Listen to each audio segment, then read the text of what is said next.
The attorney's voice cut through the silence of my grandfather's study like a knife. And to my grandson, Daniel Matthews, I leave the sum of $50. The room went silent. Then my cousin Bradley laughed. Not a polite chuckle. A real loud laugh that echoed off the mahogany walls. Jennifer covered her mouth, but I saw it. That smirk. That look that said, "Poor Danny." My father shifted in his chair, his face flushed. He wouldn't even look at me. The attorney cleared his throat and continued. To Bradley Matthews, I leave the commercial property portfolio in downtown Portland valued at $4.2 million. Bradley sat up straighter, grinning like he'd won the lottery. To Jennifer Matthews, I leave the vacation homes in Aspen and Miami Beach, valued at $3.8 million. Jennifer actually squealed, a 31-year-old woman squealing like a teenager. I stopped listening. The numbers kept coming, millions in properties, investments, stocks. My grandfather had died worth $23 million. And I got $50. I was 24, working at FedEx for $38,000 a year. My Honda Civic had a cracked windshield I couldn't afford to fix, and now I just inherited the price of a decent dinner. "That's it?" my father hissed. "$50? What did you do to make him so angry?" My face burned. "I don't know, Dad." After the reading, Bradley walked over, flashing his Patek Philippe watch.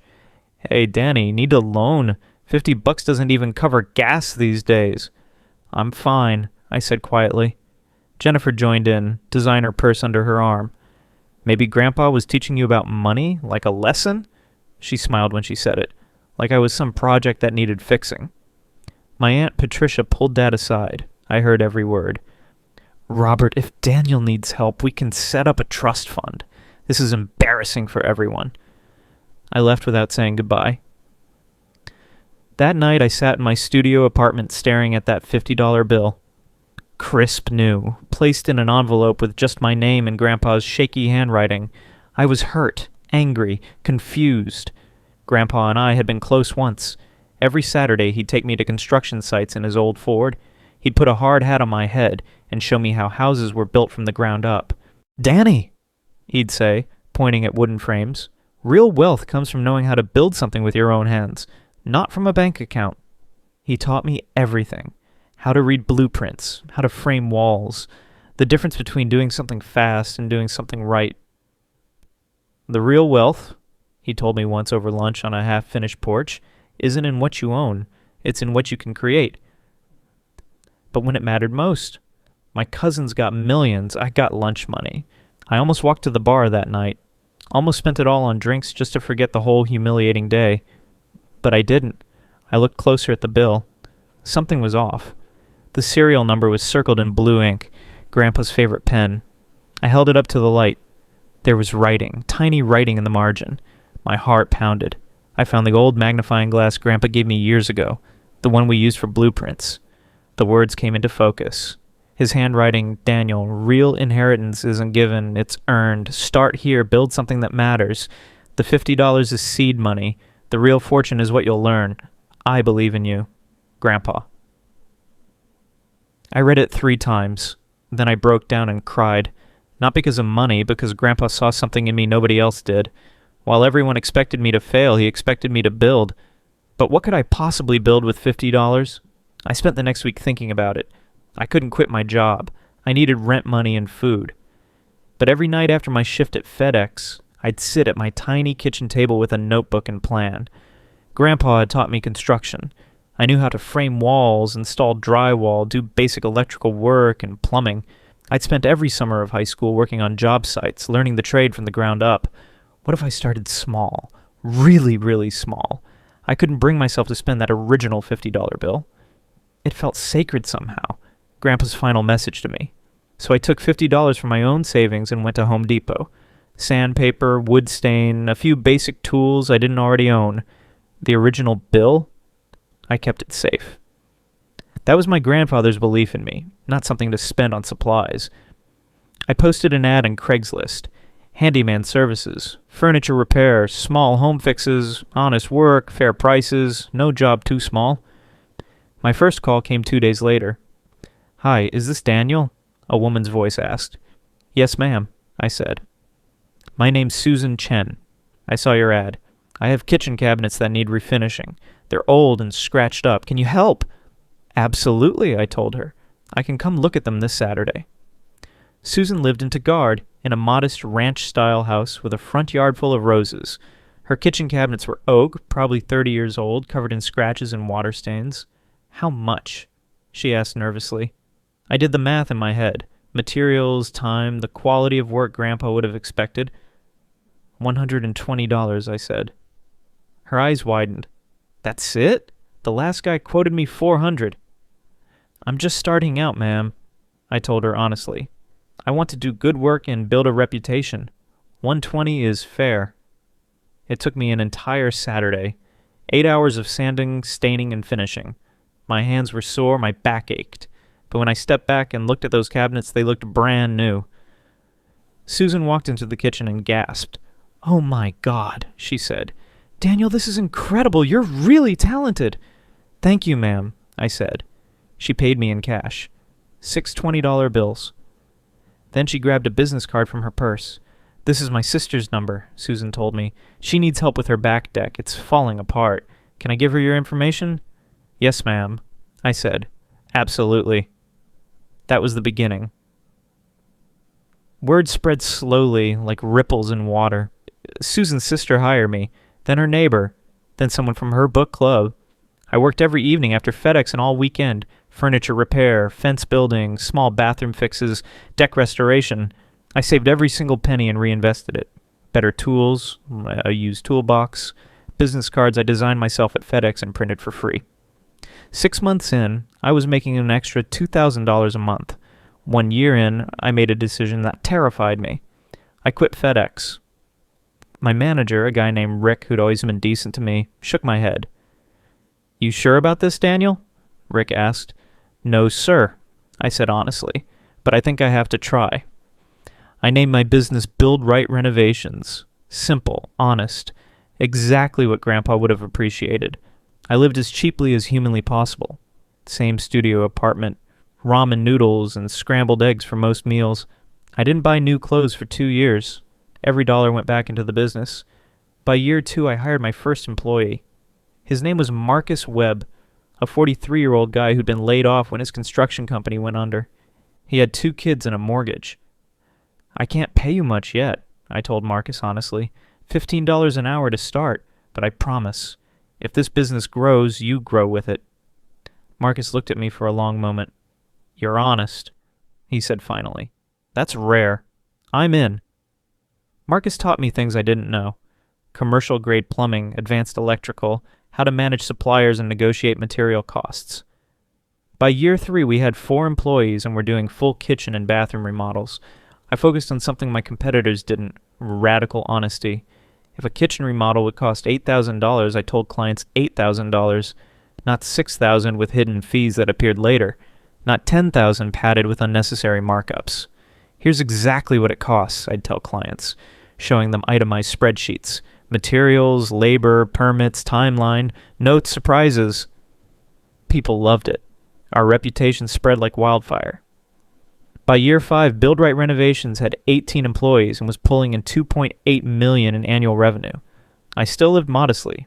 I moved to a small house in Hillsboro. Nothing fancy, just 3 bedrooms and a garage. I drove a 3-year-old Toyota Tacoma.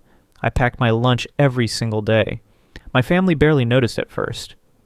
At Christmas gatherings, they'd ask politely how the handyman thing was going, then quickly change the subject to Bradley's stocks or Jennifer's vacation photos. I kept quiet about my success. Bought my first duplex in Gresham, then a second property. Build Right kept growing, but you can't hide success forever in a small business community. Articles started appearing in Portland Business Journal. Build Right Renovations, the honest contractor taking Portland by storm. Local news did a segment on our affordable housing project.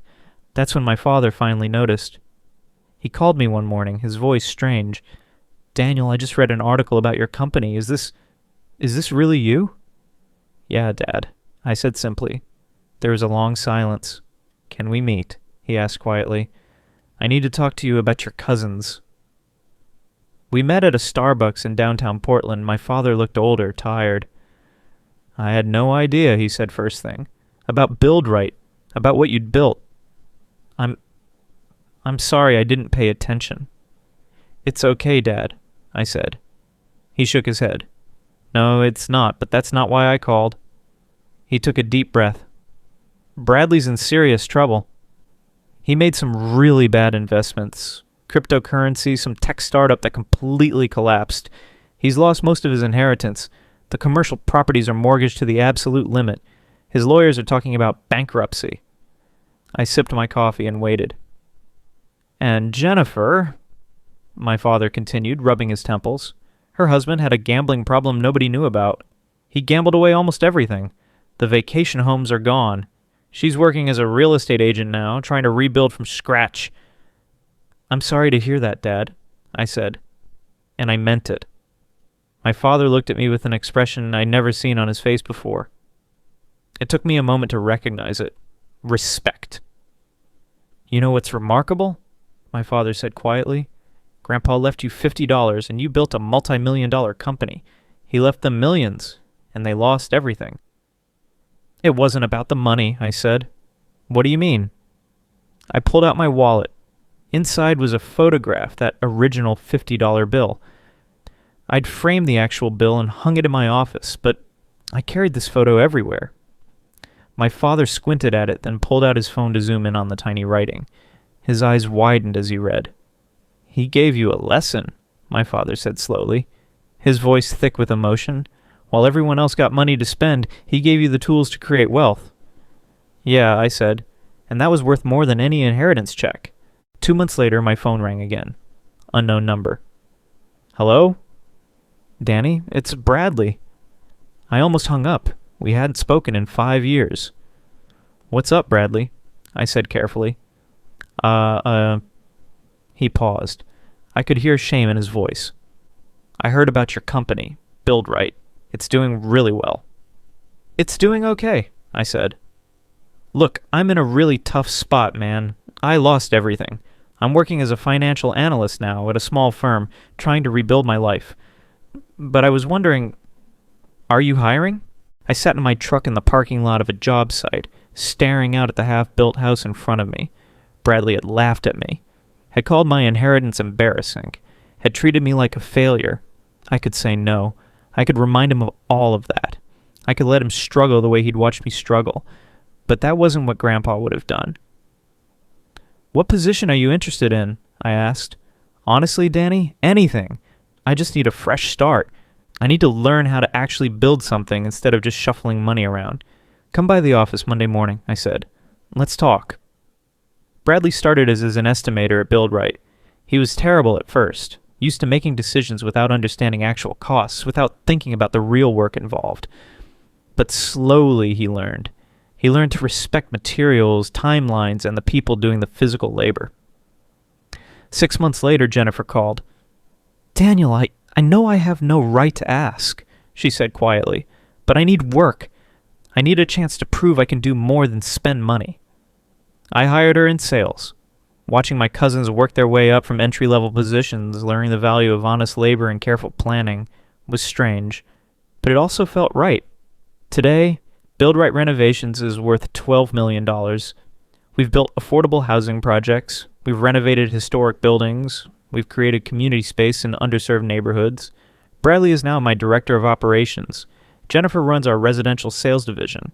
They've both apologized for how they treated me, but more importantly, they've become people Grandpa would be proud of. Last month, my father and I had lunch. Your grandfather was the wisest man I ever knew, Dad said. He didn't give you less, Daniel, he gave you more. He just knew you were the only one strong enough to receive it. I still carry that photograph of the $50 bill in my wallet. Some people think it's weird that I never spent it, but they don't understand. That $50 wasn't money. It was a message. It was my grandfather telling me, you don't need a fortune handed to you. You already have everything you need to build your own. The lesson I learned, the greatest inheritance isn't money, it's the wisdom and work ethic to create your own fortune. Money given without wisdom disappears. Wisdom given without money is the seed of lasting wealth. Real legacy isn't what you leave your children, it's what you teach them to build for themselves. Small beginnings don't determine final outcomes. Your response to them does. If this story hit you right in the feels, do me a favor. Hit that like button and drop a comment telling me, What would you build with $50 and a dream? And hey, if you know someone who needs to hear this message about real wealth versus handed wealth, share this video with them.